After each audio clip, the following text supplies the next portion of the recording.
예, 감사합니다. 우리 전후 좌우에 우리 믿음의 형제자매들 바라보면서 오늘도 주님만 기대합니다라고 인사 나누도록 하겠습니다. 주님만 기대합니다. 네, 또 영상으로 예배하고 있는 우리 하늘 가족들 향해서 우리 손을 들어서 인사 나누고 사랑하고 축복합니다 인사하겠습니다. 네, 사랑하고 축복합니다. 네, 계속해서 우리 이사야서 말씀을 통해서 주님이 우리 공동체에게 가르쳐 주시고 또 깨닫게 하시는 그 말씀 앞에 나아가고 있습니다. 오늘 네 번째 시간, 주님의 그 두렵고 찬란한 영광 앞에서 라는 제목 가지고 이사야서 2장 말씀 같이 보도록 하겠습니다. 먼저 1절부터 4절까지 말씀, 우리 주님이 우리에게 주시는 생명의 말씀으로 우리 함께 한 목소리로 읽도록 하겠습니다.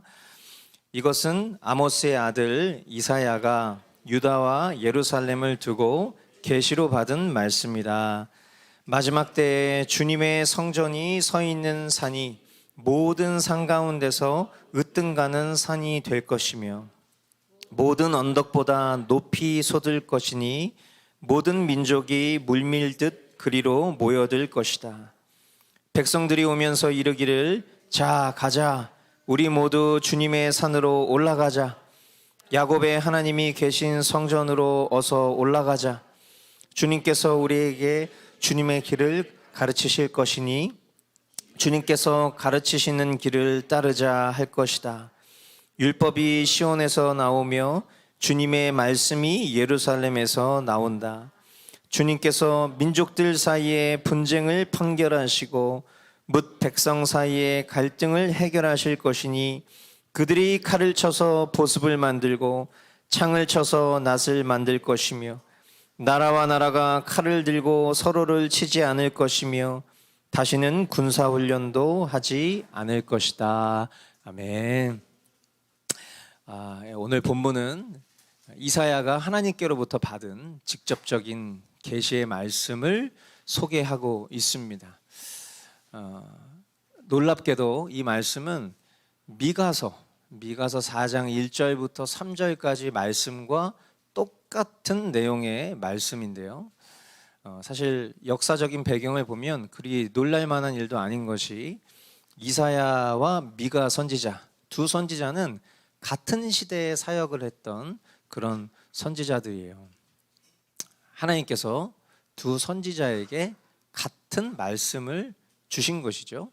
그런데 그 말씀의 내용을 보니까 그 말씀이 마지막 때에 일어날 일들에 대한 예언의 말씀을 동일하게 이사야 선지자와 미가 선지자에게 주신 것입니다.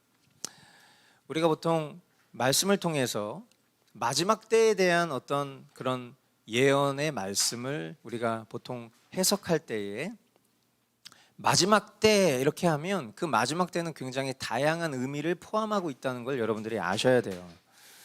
우리가 일반적으로 생각할 때 마지막 때라고 하면 그것은 예수 그리스도께서 다시 오셔서 인류를 심판하시고 그리고 택하신 자들을 구원하시는 인류 종말의 때를 우리가 마지막 때라고 보편적으로 인식하지만 성경이 이야기하는 마지막 때는 그때만을 마지막 때라고 이야기하고 있지는 않습니다.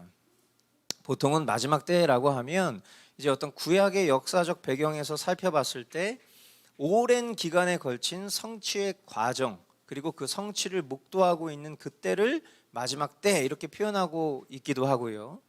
그리고 이스라엘의 어떤 민족적 특성상 그들이 포로의 생활을 오랫동안 하고 있었던 그 포로기 이후에 회복의 시기, 그때를 또 마지막 때라고 볼 수도 있겠고, 그리고 마치 예언되었었던 그 메시아가 오시는 그때, 그것을 이제 역사적으로 보면 예수님의 초림이죠. 처음 예수님이 성육신하셔 오셨던 그때를 혹자들은 마지막 때로 바라보고 있었을 것이고요. 그리고 지금 우리가 살아가고 있는 이 시대, 그리스도께서 처음 오셔서 다시 오실 그때까지의 이 기간을 마지막 때 이렇게 볼 수도 있겠고, 그리고 앞서 얘기했던 바 그대로 문자 그대로 종말의 때, 이런 모든 개념을 다 담고 있는 것, 그것이 마지막 때다라고 볼 수 있는 것이죠. 성경에 의하면 인류의 역사는 대략 주전 4,000년 전부터 시작이 됩니다. 그래서 구약 시대가 약 4,000년이라는 시간인 것이고, 그리고 신약 시대가 지금부터 약 2,000년 전부터 시작이 되었었던 것이죠. 그래서 천지창조는 주전 약 4,000년 경에 있었던 일이죠. 노아의 출생은 주전 3,000년 경 정도에 있었던 일이고요. 그리고 우리의 믿음의 조상인 아브라함의 출생이 주전 2,000년 경, 또 하나님 마음에 합한 자 이스라엘의 왕이었던 다윗의 출생이 주전 1000년 경에 있었던 일들이에요. 신약교회, 지금 우리가 살아가고 있는 지금 이 신약교회 시대는 이제 약 2000여 년이 지나 흐르고 있는 중입니다. 이 2000년이라는 시간을 우리가 영적인 관점으로 생각해 보면 교회가 세워지고, 그리고 그 교회가 확장되어 온 기간이다, 이렇게 볼 수 있겠죠. 그런데 그 2000년이라는 세월이 흘러오는 동안 그중 주후 약 500년부터 1500년까지 약 1000년이라는 기간 동안은 교회가 영적으로 아주 부패하고 변질됐었던, 성경이 가리워지고, 그리고 교회의 영적 성장이 정체되었었던 기간이었다라고 우리가 역사적으로 보고 있습니다. 그러나 하나님께서 너무나 감사하게도 주 1500년 초에 종교개혁을 허락하셨고, 그리고 부패한 교회로부터 참된 원형의 교회로 회복되는 그런 개신교회들이 세워졌고, 부흥하여서 확장된 시대를 살게 되었죠. 19세기 이후에 세계 복음화가 아주 힘있게 발발하였지만 20세기에 들어와서는 이 교회들이 다시 역사의 반복 그대로 불신앙과 배교에 떨어지고 있고, 그리고 이단적인 그런 자유주의 신학의 어떤 부흥과 또 잘못된 혼합적인 연합운동과 또 은사주의 운동, 또 세속주의의 여러 가지 영향 등, 또 지금 우리가 겪고 살고 있는 코로나라는 이 현대 전염병으로 인해서 오늘날 교회를 보면 정말 심각한 혼란을 겪고 있는 중이구나, 우리의 영적인 상태만 보아도 우리가 충분히 인정할 수밖에 없는 그런, 어떻게 보면 시대를 우리가 살아가고 있어요. 그래서 우리는 이렇게 이 시대를 표현하죠. 마지막 때구나, 정말 주님 다시 오실 때가 멀지 않았구나, 그렇게 우리가 느끼는 것입니다. 그러나 하나님께서 이사야와 미가 선지자를 통해 계시한 종말의 때에는 오늘 지금 성경 말씀이 기록하고 있는 바대로 주님의 성전이 서 있는 산, 한번 같이 따라해 주시겠어요? 주님의 성전이 서 있는 산. 이것이 뭐냐? 결국 주님의 몸된 교회를 말하는 것이죠. 주님의 성전이 서 있는 산, 그것은 주님의 몸된 교회를 상징하는 표현인 것이고요. 그리고 이어 나오는 모든 산과 언덕이라는 표현은 결국 모든 열국의 나라들과 하나님을 섬기지 않는 모든 것들을 말하는 것인데, 결국엔 주님의 성전이 서 있는 산이 모든 산과 언덕 위에 뛰어날 것이다, 주님의 교회는 끝까지 승리할 것이다 라는 것을 예언의 말씀으로 주고 계신 것이죠. 또한 주님의 교회로 하나님의 택하신 모든 백성들이 모이게 될 것이다 라는 것을 주님이 예언의 말씀으로 선포하고 계신 거예요. 자, 그래서 이 현상, 이것을 우리가 오늘날 우리가 자주 듣는 표현으로 생각해 보면 그게 바로 세계 복음화. 주님의 교회가 이 정말 바벨론과 같은 이 모든 열국의 세계와 문화 가운데 지금 우리 교회가 쓰러지고 후퇴하고 파괴되고 인정받지 못하는 것처럼 보이지만 우리의 눈으로는, 그러나 영적으로는 하나님께서 이 교회를 그 어떤 순간에도 포기하지 아니하시고 견고히 세우셔서 결국 이 교회로 하나님의 모든 백성들이 한 영혼도 뒤처짐과 포기함 없이 주님의 교회로 모여서 결국 주님의 그 구원을 이루시겠다 약속하시는 이 세계 복음화가 지금 이 순간에도 하나님의 열심으로 이루어지고 있다라는 것입니다. 이것은 이미 성경의 여러 말씀들을 통해서 하나님께서 약속해 놓으신 말씀이에요. 우리가 잘 아는 창세기 22장에 기록된 아브라함의 언약, 우리 같이 한 목소리로 읽어보도록 하겠습니다. 시작. 내가 나에게 복종하였으니 세상 모든 민족이 내 자손의 덕을 입어서 복을 받게 될 것이다. 아멘. 놀라운 약속의 말씀이 지금 다시 보면 정말 하나님께서 세상 모든 민족이 내 자손의 덕을 입어서, 내 자손, 여기서 이 자손이 복수로 쓰여져 있는 것이 아니라 단수 명사로 쓰여져 있죠. 이것은 바로 예수 그리스도를 말씀하는 거예요. 이 예수 그리스도로 말미암아 덕을 입어서 복을 받게 될 것이다. 우리가 받아 누릴 수 있는 여러 가지 많은 복들이 있지만 복 중의 복은 영원한 생명인 구원인 것입니다. 주님이 이 일들을 반석되신 그 예수 그리스도의 핏값으로 세운 교회를 통해서 이루어 주시겠다는 거예요. 마태복음 28장에 기록된 위대한 명령이라고 불리우는 마태복음 28장 19절로 20절 말씀, 우리 같이 한 목소리로 읽어보겠습니다. 시작. 그러므로 너희는 가서 모든 민족을 제자로 삼아서 아버지와 아들과 성령의 이름으로 세례를 주고 내가 너희에게 명령한 모든 것을 그들에게 가르쳐 지키게 하여라. 보아라, 내가 세상 끝날까지 항상 너희와 함께 있을 것이다. 아멘. 주님의 약속은 계속 이 역사를 거듭하여 힘있게 전진하고 성취되고 있는 중이죠. 그리고 사도행전 1장에 기록된 주님의 승천 약속, 사도행전 1장 8절 같이 한번 읽어보겠습니다. 시작. 그러나 성령이 너희에게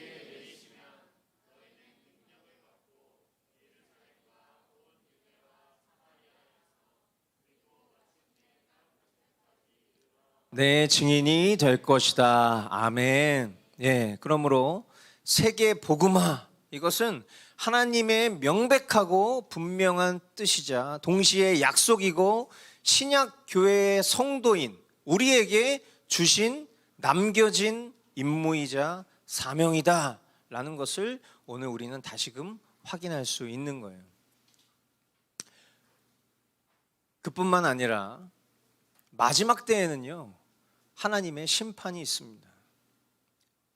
이 이사야 본문은 이 심판에 대해서는 집중적으로 묘사하고 있지는 않아요. 그런데 심판에 대해서 이야기하고 그리고 심판 이후에 대해서 집중하면서 얘기를 하고 있어요. 심판 이후의 세상이 어떤 세상이냐?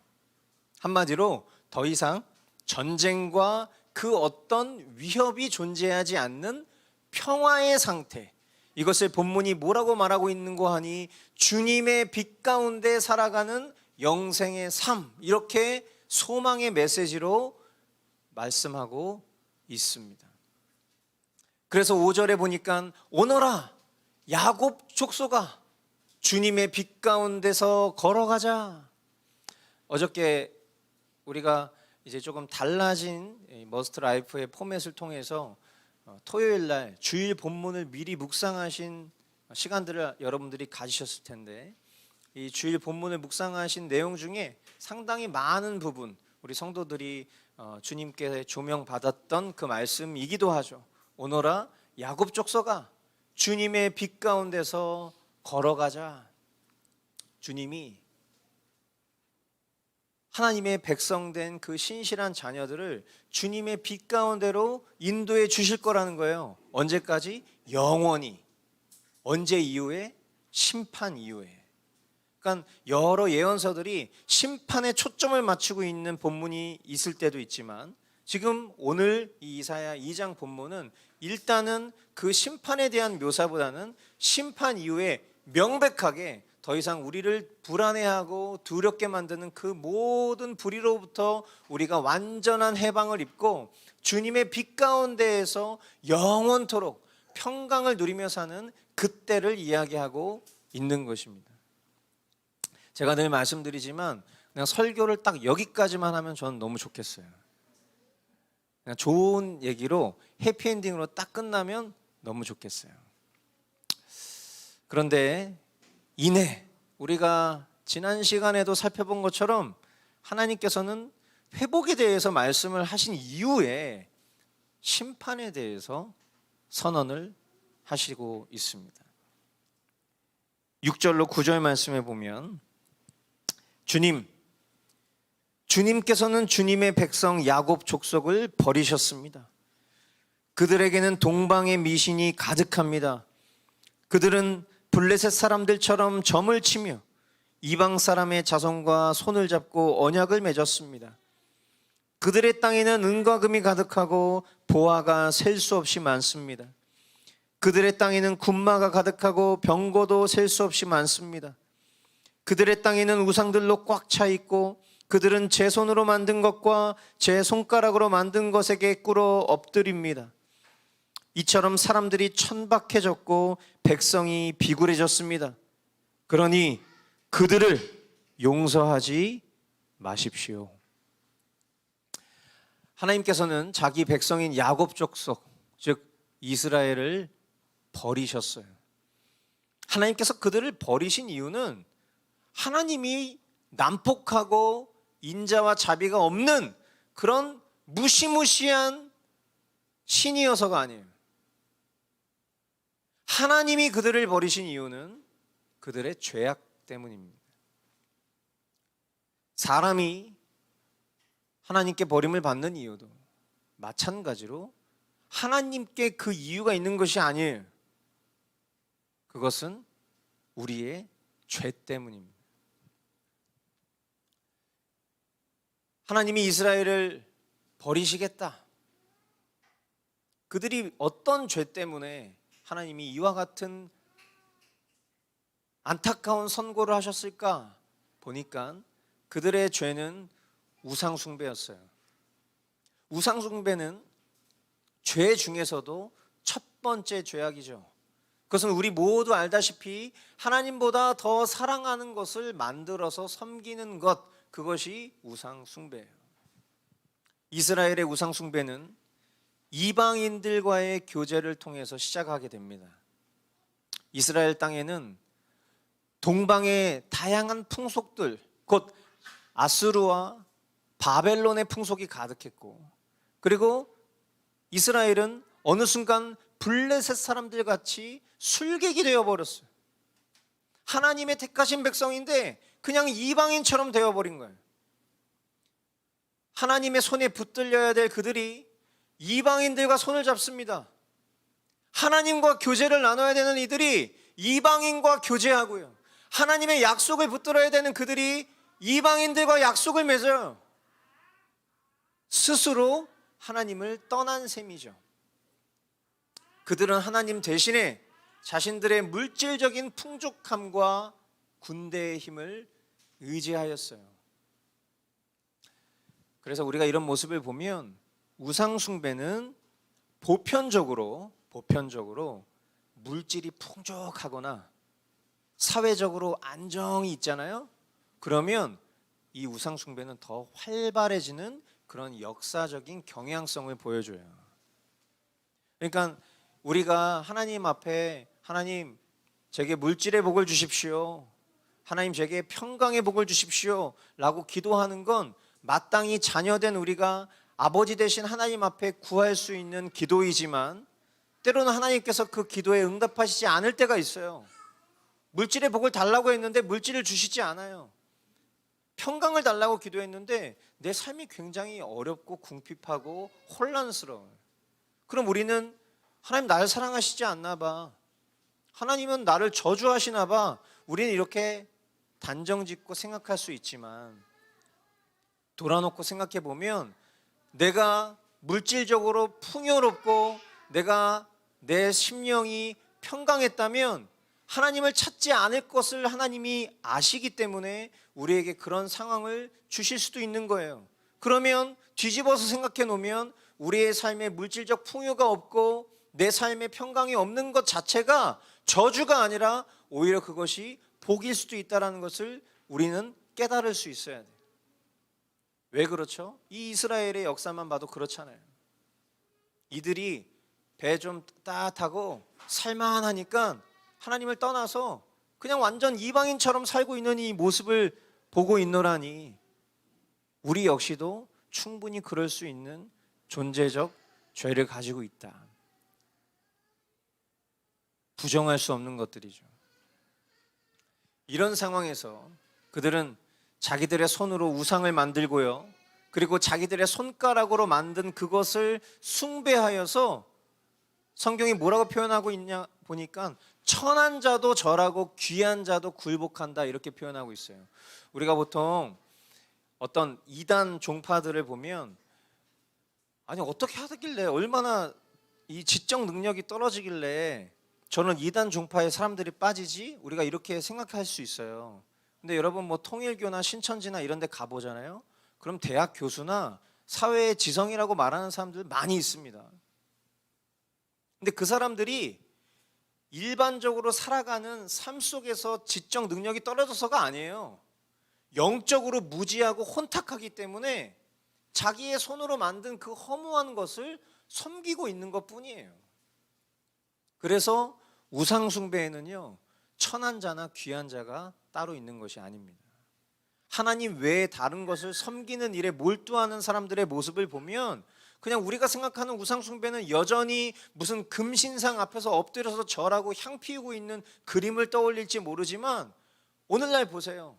많은 사람들이 주식 쫓고, 많은 사람들이 코인 쫓고, 많은 사람들이 물질 이 문명에 사로잡혀서 이 만몬의 노예가 돼서 살아가는 모든 순간순간들을 보면 그들이 무지한 사람들이어서가 아니에요.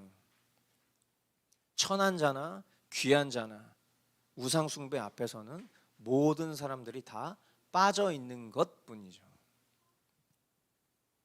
이런 광경을 보니 이 말씀을 대언하는 이사야가 자기에게 말씀 주시는 하나님 앞에 이렇게 얘기하고 있어요. 하나님, 이들을 용서하지 마십시오. 제가 말씀을 전하고 있는데 이 말씀을 전하고 있는 이 순간에도 이 우상 숭배에 빠져 있는 이들의 모습을 보고 있노라니, 하나님, 제가 분통 터져서 도저히 말씀 전하고 싶지가 않아요. 하나님, 저들을 용서하지 마십시오. 그렇게 이사야가 이야기를 하고 있어요. 참 두려운 말씀이죠. 우리가 하나님의 선택과 그리고 이 선택에 반하는 유기에 대해서 교리들을 통해서 우리가 많이 배웠지만, 제가 유기에 대해서 설명하면서 뭐라고 얘기했죠? 유기가 뭐냐? 그것은 하나님이 안 계신 상태이다. 하나님이 없는 거예요. 여러분, 이 세상에 하나님이 안 계신 곳이 있습니까? 하나님은 무소부재하시잖아요. 그런데 그런 하나님이 없다? 이게 정말 무서운 하나님의 진노 가운데 있는 상태인 것이죠. 이게 바로 유기란 말이에요. 유기는 그래서 더 이상 용서가 없는 거예요. 하나님의 결정적이고 마지막 조치의 상태, 하나님이 계시지 않는 그 불구덩이 같은 지옥의 상태, 그것이 바로 유기의 상태죠. 이 이스라엘 백성이 이런 용서받지 못할 심각한 죄악의 자리에 떨어지고 있었던 것입니다. 10절로 11절 말씀해 보니까, 너희는 바위 틈으로 들어가고 티끌 속에 숨어서 주님의 그 두렵고 찬란한 영광 앞에서 피하여라. 그날에 인간의 거만한 눈초리가 풀이 죽고 인간의 거드름이 꺾이고 오직 주님만 홀로 높임을 받으실 것이다. 유기된 상태에 대해서 묘사할 수 있는, 어떻게 보면 가능성 있는 표현 같은 걸 적어 놓는 거죠. 바위 틈으로 들어가고. 바위 틈. 우리 바위 틈으로 들어갈 수 있습니까? 바위 틈으로 우리는 못 들어가지만 물이나 흙이나 돌 같은 건 들어갈 수 있겠죠. 그러면 어떤 가능성이라는 것이 우리에게 열려 있는 것처럼 보이지만 실제로는 바위 틈으로 우리는 들어갈 수 없어요. 티끌 속에 숨어라. 티끌이 뭡니까? 먼지 같은 거잖아요. 우리가 먼지에 숨을 수 있습니까? 불가능한 일이에요. 이런 불가능한 상황, 주님의 위엄과 그 강대하심의 영광을 우리가 누리지 못하고 피하게 될 것이다. 이게 무슨 상태라고요? 유기된 상태라고. 여러분, 모든 죄가 그러하지만 특히 우상 숭배의 죄는요, 사람의 교만과 높은 마음의 결과입니다. 그래서 하나님의 심판과 진노가 나타날 때 사람들의 그 교만한 눈과 높은 마음이 다 꺾여지고 부서질 것이며 주님께서만, 주님만 홀로 높임을 받으실 것이다. 이것이 뭐예요? 이게 바로 하나님의 심판인 거예요. 하나님 편에 서 있지 않는 그 완악한 죄악을 가지고 끝까지 그 우상을 숭배하는 자들이 겪어야 될, 언제까지? 영원히. 이게 하나님의 심판입니다. 이것이 하나님의 섭리의 결말이고요, 이것이 인류 역사의 결말이에요. 하나님의 영광 앞에 하나님의 뜻을 거역하고 교만하며 순종하지 않는 이들이 설 자리는 여러분 없습니다. 성경은 그들이 설 자리를 얘기하고 있잖아요. 지금 티끌, 바위 틈, 불가능한 자리, 있을 수 없는 자리, 하나님이 안 계신 그 자리. 12절로 16절. 그날은 만군의 주님께서 준비하셨다. 모든 교만한 자와 거만한 자, 모든 오만한 자들이 낮아지는 날이다. 또 그날은 높이 치솟은 레바논의 모든 백향목과 바산의 모든 상수리나무와 모든 높은 산과 모든 솟아오른 언덕과 모든 높은 망대와 모든 튼튼한 성벽과 다시스의 모든 배와 탐스러운 모든 조각물이 다 낮아지는 날이다. 우리가 이 이사야 본문을 만나면서 오늘 이제 네 번째 시간인데, 첫날부터 지금까지 일관되게 제가 사용하고 있는 표현이 있어요. 그게 바로 밀어붙인다라는 표현이죠. 하나님 앞에 밀어붙인다. 밀어붙인다라는 게 뭐예요? 나의 완고함과 우상 숭배에 대해서 우리가 하나님 앞에 돌이키지 않고 계속해서 밀어붙인다라는 거예요. 오늘 이런 하나님 앞에 고집스럽게 밀어붙이는 태도에 대해서 본문은 한 가지 단어를 더 추가하고 있습니다. 밀어붙인다라는 이 단어, 우리가 우상숭배적인 단어로 우리가 살펴봤는데, 여기에 오늘 본문이 우상숭배라는 단어 뒤에 콤마를 찍고 하나의 단어를 더 추가하고 있어요. 그게 뭐냐면 교만이에요. 교만. 여러분, 교만의 정의는 하나님 대신 자신을 높이는 겁니다. 교만한 자는 자기 주관, 자기 소견, 자기 고집만 내세워요. 그리고 그것은 그냥 내세우는 것으로 끝나지 않습니다. 결과적으로는요, 불순종으로 나아가죠. 그러니까 교만과 불순종은 항상 세트로 움직여요.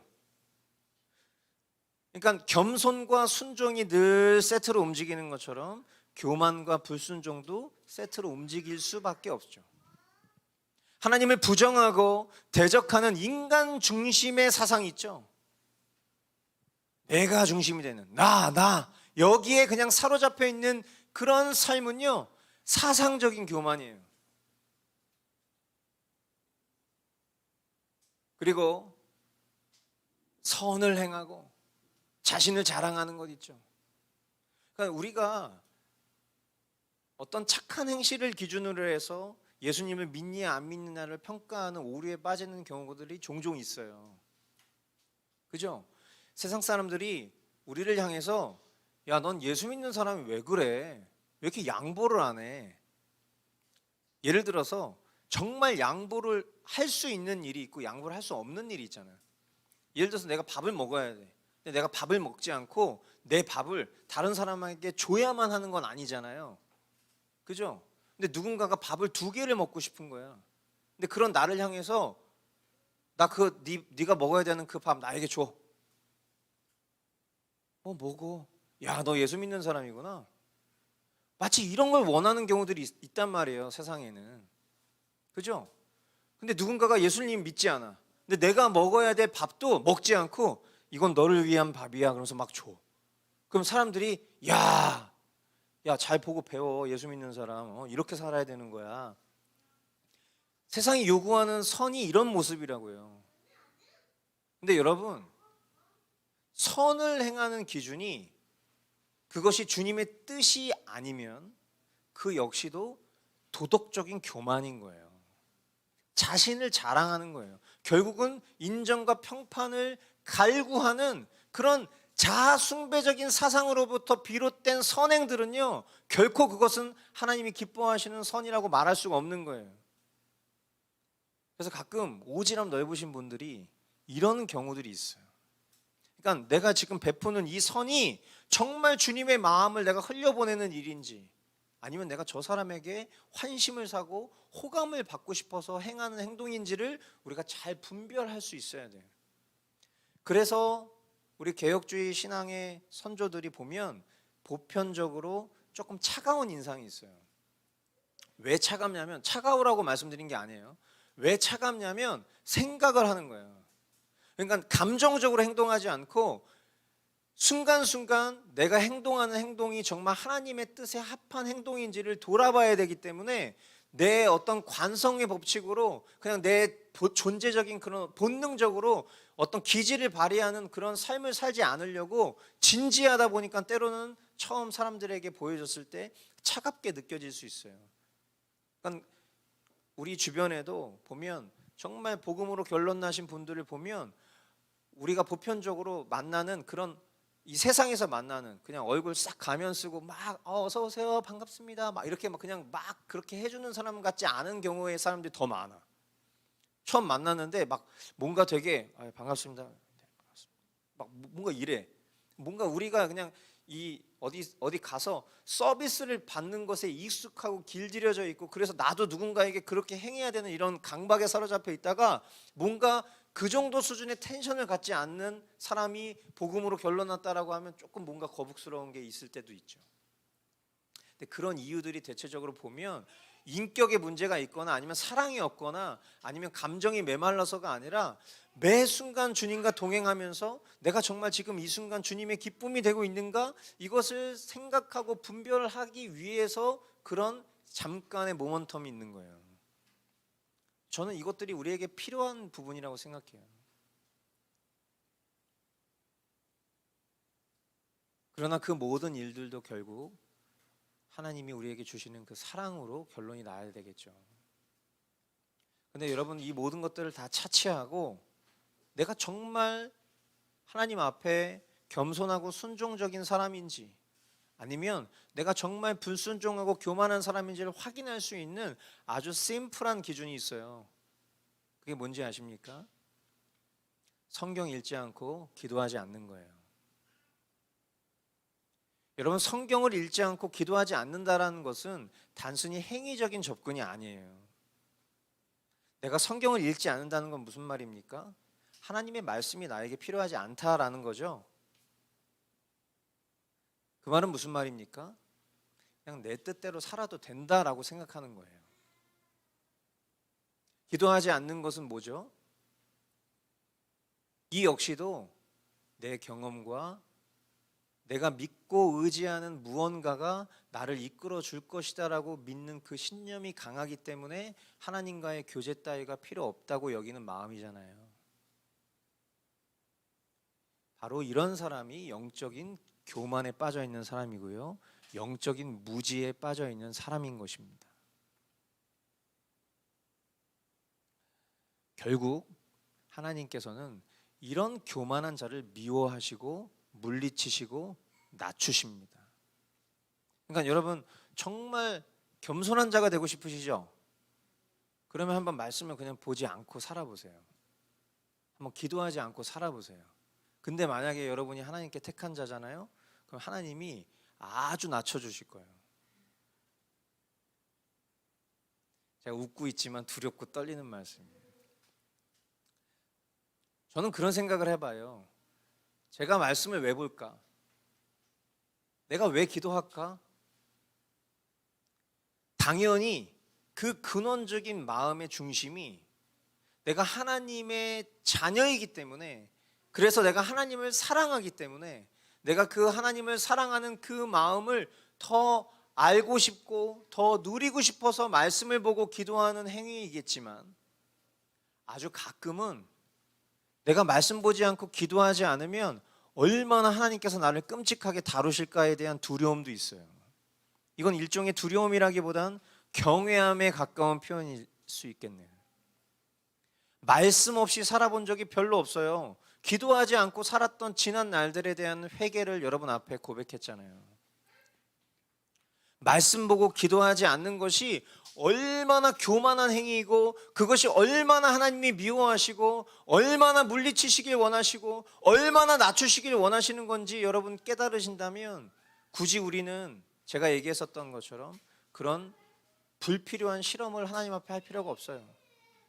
말씀 안 보고 기도 안 보면 하나님이 어떻게 나를 낮추시고 하나님이 나를 이끌어 가시는지, 그런 불필요한 실험을 하나님 앞에 할 필요가 없다고.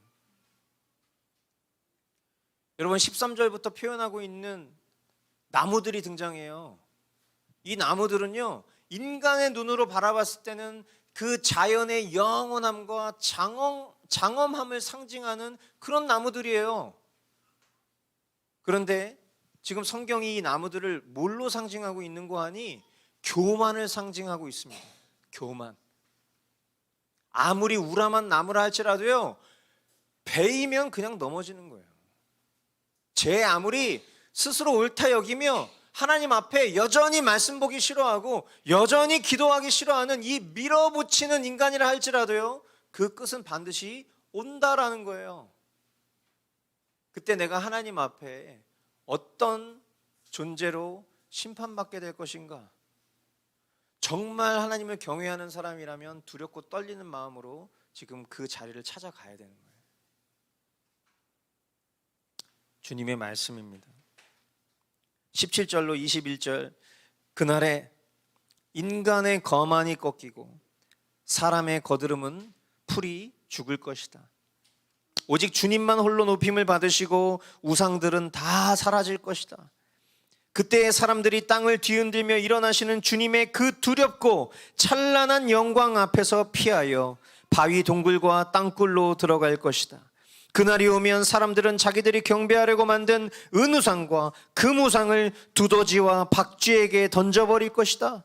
땅을 뒤흔들며 일어나시는 주님의 그 두렵고 찬란한 영광 앞에서 피하여 바위 구멍과 바위 틈으로 들어갈 것이다. 사랑하는 여러분, 오늘 하나님께서 이 이스라엘에게 말씀하시는, 이 교만한 태도로 살아가는 이 이스라엘에게 말씀하시는 이 본문을 통해서 우리에게 말씀하시고자 하는 결론이 뭐예요? 결론. 우리 22절 같이 한번 읽어볼까요? 이게 오늘 결론이에요. 이거 이스라엘에게 하시는 말씀이지만 여러분, 오늘을 사는 저와 여러분들에게 주시는 결론이라고 믿으셔야 돼요. 자, 22절 말씀 한 목소리로 오늘 나에게 주시는 말씀입니다. 읽어보시겠습니다. 시작.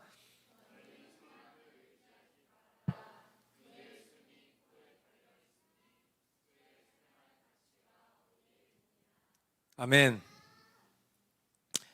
우리에게 호흡을 주시는 하나님께만 의지해라.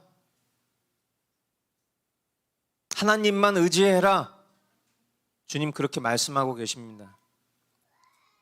당장 눈에 보이는 것, 당장 나를 이롭게 하는 실리, 이런 것에 눈이 멀어서 정작 모든 것을 주관하시는 하나님은 뒤로 한 채 자신의 소견을 밀어붙이는 그 교만한 마음을 벗어버리고 생명 대신 주님만 의지하라는 것입니다. 아멘. 여러분, 아직도 여러분은 가능성이 있다고 생각하십니까? 나는 조금 낫다고 생각하고 계십니까? 여러분, 그런 나의 존재를 부인하는 자기 부인이 있지 않고서는 우리는 결코 그리스도의 길을 살아갈 수가 없어요. 내 안에 그 어떤 가능성이 있다라고 여기는 순간 우리는 철저히 사단의 속임수에 빠져서 우리는 교만과 불순종이 죄인지도 모르고 그런 우상 숭배에 빠져 살아갈 수밖에 없는 그런 존재라는 것을 기억해야 돼요. 여러분, 우리에게는 가능성이 없습니다. 정말 죄송한 얘기인데 우리에게는 소망이 없어요. 그러나 그런 나를 위해서 2000년 전 십자가에서 그 모든 대속의 은혜를 이루시기 위해서 죽으시고 부활하신 그 예수 그리스도의 생명으로 거듭난 자에게는 육신의 소망은 아무것도 없을지라도 내 안에 실제하시고 살아 역사하시는 그 주님은 소망이십니다. 그 주님께 소망이 있는 것이 아니라 주님 자체가 소망이에요. 여러분, 정말 나는 죽고 예수 그리스도로 사는 사람이라면 오늘을 살아가는 우리의 삶의 가치와 태도는 송두리째 바뀔 수밖에 없어요. 오늘 살아가는 나의 원동력이 뭡니까? 여러분, 정말 세계 복음화를 위해서 주님이 우리 한 사람 한 사람을 부르셨다는 게 실제 되십니까? 너무 거창한 표현 같죠? 선교 완성 이런 단어를 들으면 어떤 생각이 드세요? 세계 복음화, 나랑은 너무 거리가 먼 것처럼 여겨지십니까? 만약에 정말 나랑 너무 거리가 먼 것처럼 여겨지신다면 여러분 지금 회개해야 되는 거예요. 내가 아니라 내 안에 그리스도로 사는 게 그리스도인의 삶의 실제라면, 내 안에 아무런 소망이 없고 오직 주님만이 소망이시다는 것이 나에게 정말 실제라면, 그래서 오늘을 살아가는 내가 아니라 내 안에 그리스도로 사는 나로 오늘을 살고 있는 게 분명하다면 오늘 우리가 지금 결정하고 취해야 될 모든 결정 송두리째 바뀔 수 있어요. 잘 되고 잘 살고 있는 거를 바꾸라고 얘기하는 게 아니에요. 지금도 내가 나에게 부르신 그 자리에서 복음의 증인으로 잘 살고 있는데 이것보다 하나님 더 큰 충성을 원하시나 봐. 이거 다 때려치고 나 그냥 목숨 걸고 아프가니스탄으로 가겠어. 여러분, 그런 식의 선교만이 선교는 아니에요. 그러니까 오해하지 마세요. 그러나 분명한 것은 정말 하나님이 나를 복음의 증인으로 삼으시고 부르셨다는 것이 정말 나에게 믿어진다면 그것은 참 잘 살고 있는 거예요. 그러나 그래, 좋은 말이지. 근데 현실은 그렇지가 않잖아. 현실은 현실일 뿐이지. 내가 어떻게 다 그렇게 살아? 뭐 주님이 알아서 하시겠지. 여러분, 이런 마음의 태도가 지금 우리의 태도라면 이건 진짜 회개해야 될 사인이에요. 주님은 저와 여러분을 복음의 증인으로 살아가기를 원하십니다. 아멘이세요? 제발 여러분들 누군가의 얘기로 이걸 듣지 마세요. 여러분, 즉 일터에서 여러분이 일을 하신다고 복음의 증인으로 못 사는 게 아니라니까요. 살 수 있어요. 내가 꼭 선교단체에 종신으로 헌신해서 내가 그 선교단체에 속해 있어야지만 복음의 증인으로 살아갈 수 있는 게 아니에요. 하나님 우리에게 만약에 부르신 자리가 그런 종신 선교단체나 아니면 어떤 특별한 해외 선교지나 그것만이 하나님이 우리에게 원하시는 삶이라면 지금 우리가 살아가고 있는 이 자리에서 누가 우리를 통해서 예수 그리스도를 보겠습니까? 여러분이 거하고 계신 그 자리, 여러분이 일하고 있는 그 일터, 그 자리가 하나님이 나를 부르신 자리라면 우리가 그 자리에서 살아가는 그 삶이 복음에 증인된 삶으로 주님이 부르신 그 자리예요. 그게 하나님의 뜻이에요. 오늘 주님의 그 두렵고 찬란한 영광 앞에서 한번 따라해 주시겠어요? 주님의 그 두렵고 찬란한 영광 앞에서. 예, 우리가 여기서 살고 있는 거예요. 아멘. 그래서 그 안에 살아가고 있는 우리가 내가 아니라 성삼위일체, 그 하나님의 뜻으로 살아가는 나인 것입니다. 아멘. 오늘 주님이 우리에게 주시는 위로와 격려와 심판의 엄중한 이 말씀들 속에서 내가 붙잡고 나아가야 될 것이 무엇인지 주님께서 깨닫게 하실 것을 소망하면서 한 주간 살아가는 우리 성도들의 삶이 이 정말 주님의 그 두렵고 찬란한 영광 가운데 살아가는 그런 코람데오의 삶이 될 수 있기를 주님의 이름으로 축원합니다.